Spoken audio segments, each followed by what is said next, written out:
Hello guys, welcome to Saini sir English classes.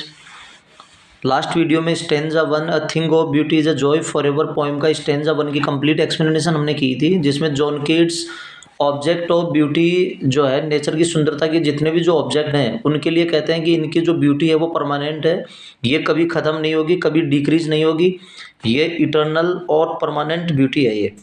और ये एक बवर की तरह है, एक शेडी ट्री की तरह है, जिसके नीचे हम क्वाइट पीसफुल और बहुत अच्छी नींद हम ले सकते हैं और स्वीट ड्रीम्स हम देख सकते हैं। यहाँ स्टेंजा टू जो आज हम करने वाले हैं, देयरफॉर ऑन एवरी मोरो, इसलिए हम प्रत्येक सुबह उठकर are we reading a flowery band, हम एक फूलों की माला गूंथ रहे होते हैं, to bind us to the earth, ताकि हम प्रकृति से जुड़े रहें और प्रकृति से हमारा लगाव बना रहे और प्रकृति से पूरी तरह से हम जमीन से जुड़े रहें। इन स्पाइट ऑफ डेस्पोंडेंस, किड्स इसमें कवि कह रहे हैं कि प्रकृति से जुड़े रहने के कारण हम अपने आप को इस तरीके से लगाव रखते हैं, इस तरीके से जोड़े रखते हैं जैसे फूलों की माला हम गूंथ रहे होते हैं, ताकि हम इस अर्थ से जुड़े रहें। सिवाय स्पाइट ऑफ, बजाय कि बहुत सारे डेस्पोंडेंस हैं। डेस्पोंडेंस का मतलब होता है बहुत सी निराशा और उदासीनता की चीज़ें हैं। धरती पर ऐसी बहुत सारी उदासीनता और निराशा की चीज़ें हैं के बावजूद भी हम प्रकृति के सुंदर ऑब्जेक्ट से जुड़े रहते हैं, हमेशा अपने आप को लगाव में रखते हैं। अब क्या क्या कमी है, यहाँ किड्स जो एक लिस्ट बनाने वाले हैं, कभी उन चीज़ों की लिस्ट यहाँ बनाने वाले हैं जो चीज़ हमें सफरिंग और पेन देते हैं, जो पीड़ा देते हैं और जो दुख देते हैं, कष्ट देने वाली चीज़ें कौन कौन सी हैं वो देखिए। इन ह्यूमन ए मानवता, dearth of noble nature, dearth का मतलब होता है कमी, नोबल नेचर की कमी है, मानवीय गुणों की कमी है। ग्लूमी डेज, निराशा भरे दिन हैं।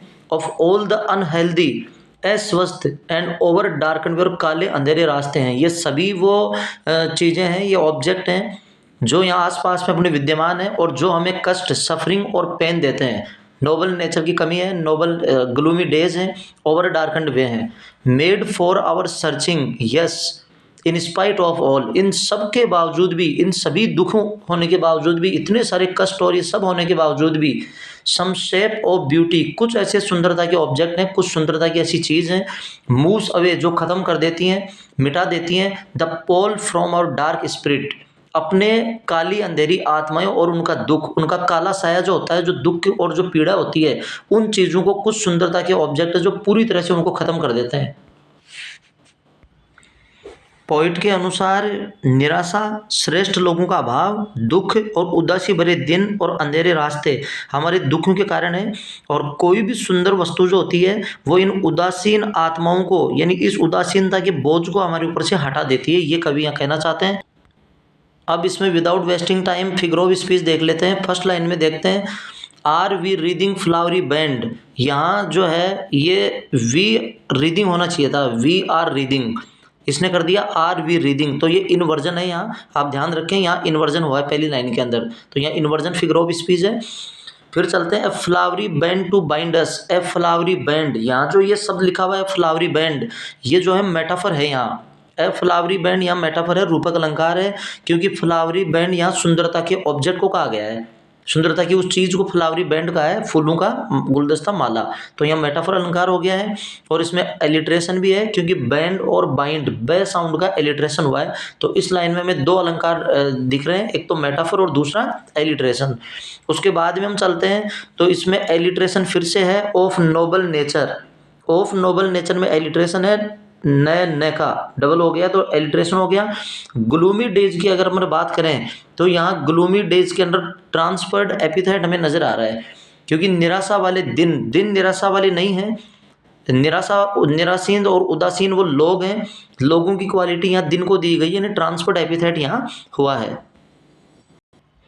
इसके बाद में इसके नेक्स्ट लाइन में एनाफोरा का यूज हुआ है, of noble nature, of all the unhealthy, of यानी एनाफोरा फिगर ऑफ स्पीच तब होता है साथियों जब लगातार बिगनिंग के अंदर सक्सेसिव एक जैसी फ्रेज आती हैं, जैसे ऑफ नोबल ऑफ से स्टार्ट है, फिर ऑफ ऑल ये भी ऑफ से स्टार्ट है, तो जैसे लगातार अगर सेम फ्रेज का यूज होता है तो वहाँ एनाफोरा का यूज हो जाता है, तो यहाँ एनाफोरा यूज हुआ है।